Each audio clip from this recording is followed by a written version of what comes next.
traveling there.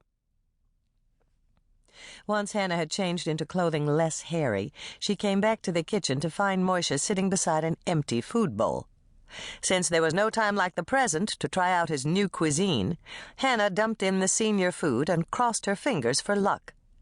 Leaving Moishe sniffing the new food suspiciously, she slipped into the old bomber jacket she'd found at Helping Hands, Lake Eden's thrift shop, and headed for the door. But before Hannah could grab the battle-scarred shoulder bag purse that contained everything she might need for the day and then some, the phone rang.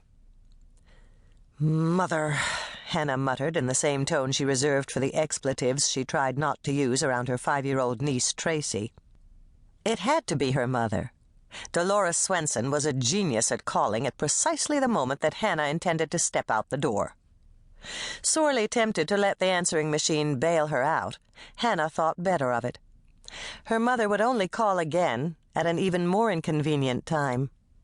Giving a deep sigh, she retraced her steps and grabbed the wall phone above the kitchen table. "Hello, Mother," Hannah said, sinking down in a chair. Conversations with Dolores were seldom brief, but the voice that answered her wasn't her mother's. "I called the shop, but Lisa said you were coming in late because you had to take Moishe to the vet." "That's right," Hannah said, getting up to pour the last of the coffee into her cup. It was her sister, and conversations with Andrea weren't exactly short either. "There's nothing wrong, is there?" Andrea asked.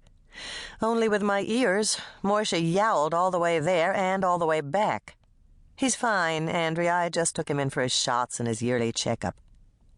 "That's good," Andrea said, sounding relieved. "I know how crazy you are about him. Did you take one of Bill's posters to the vet's office?" "Yes. Sue was just putting it up in the window when I left." "Oh, good. Every poster helps. Have you read the paper yet?"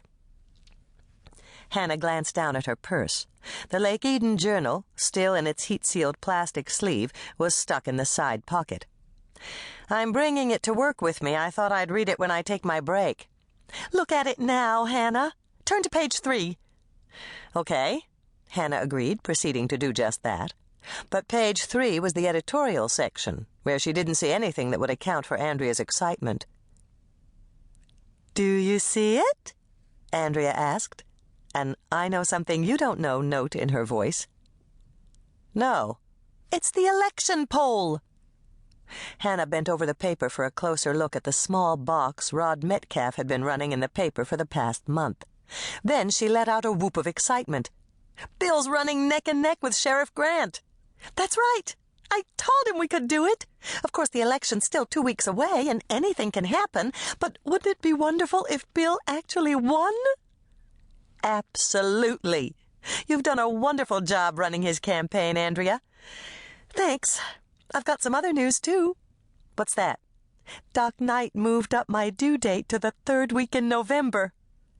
Hannah frowned. "Can he do that?" "Sure. It's all guesswork anyway. Everybody thinks they can tell, but they can't. Bill's mother says she's sure the baby will be born on election night, but I think she just wants to take my place at Bill's victory party. Mother's holding out for early December. She says I'm not as big as I was with Tracy, and it'll be a while yet. Then there's Bill. He thinks I'll have the baby early, like before Halloween."